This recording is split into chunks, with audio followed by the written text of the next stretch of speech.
Alright, that brings us to our last full day in Shanghai, and I woke up that morning, opened the curtain, and this is what I saw outside the window. It was too funny for me not to record. Sorry again if I'm offending anybody who does Tai Chi, but this was really hilarious, and I had to get video of it.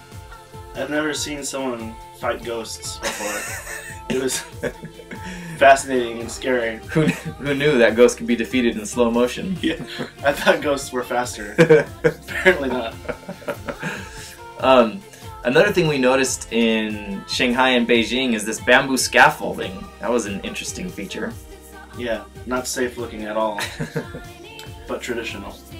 So our tour guide Susan suggested that we get a foot massage. And I wasn't necessarily into it, but Rob was, and I thought, okay, let's just do it. So we ended up at this place. It was in a really old hotel, like one of the oldest hotels. Anyways,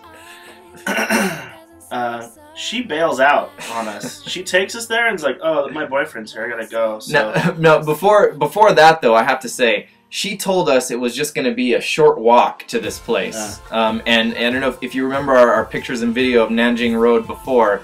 I mean, this was no short walk. This took a good half hour, I would say. And as we're on our way there, we're passing all these foot massage places thinking, okay, what's wrong with that one? So anyway, sorry, Brett, go ahead.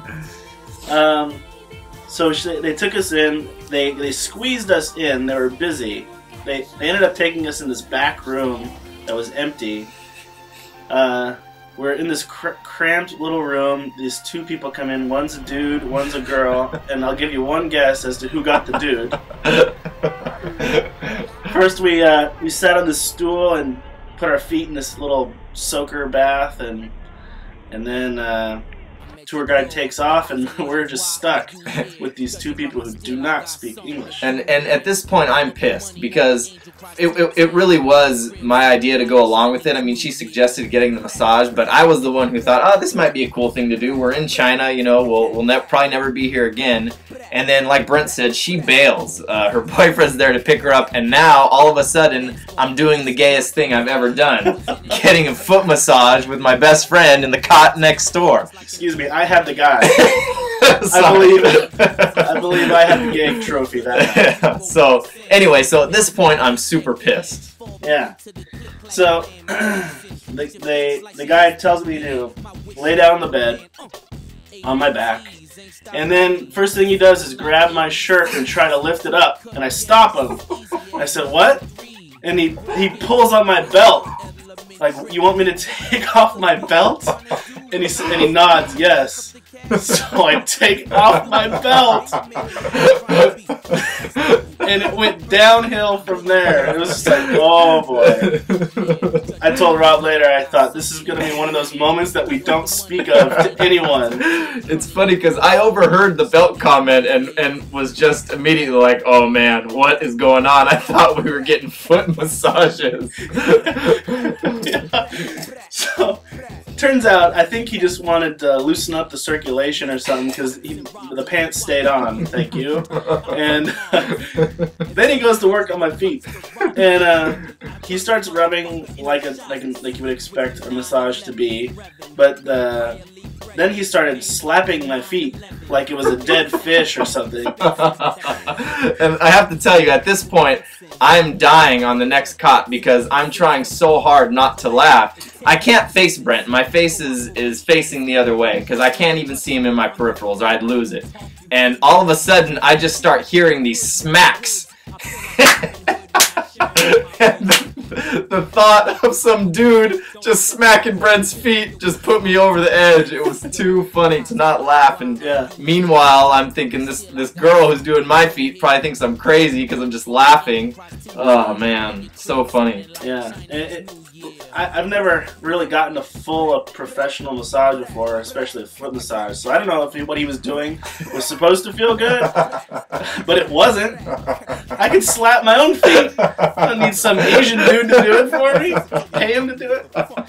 Anyways, he starts digging into my feet like he's searching for gold or something. He's taking my toes one at a time and grinding his thumb like he's trying to pop a grape. And it is pain. It is so much pain. I was. Yeah, he worked me over pretty good. And the worst part was he would do 1 foot at a time, and I knew he was going to do the exact same thing to my other foot any moment. So then I knew what to expect. It was even worse. Yeah, this is all happening, and like I said, I'm in the next bed trying not to laugh so hard, and this girl's doing weird stuff to my feet too. I mean, she's tossing my legs up in the air like as if she's tossing pizza dough or something. And I honestly thought for a second that I was on maybe some hidden Chinese TV show, because the way she was flinging my legs in the air just didn't seem to make sense. Yeah. But really, the funniest part about this whole experience was obviously what Brent had to go through. Yeah. And I told myself as I was there, my mood went from being so angry at our tour guide for ditching us to thinking that this was a joke and I was on some TV show to being glad that I'd be able to share this story for the rest of my life, because it really was funny. Yeah, the dude was popping my toes. He was yanking on them like he was trying to start a lawnmower. Oh, I was like, hey, don't stop. I mean, stop doing that. Whoa, true feelings. Yeah, so it was, it was strange and weird, but after it was over, we got out of there and we laughed about it, and like I said, I'm happy to be able to share this with you, but I didn't have to go through what Brent went through, so.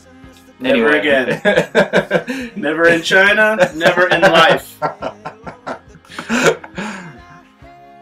So that was our last night in Shanghai.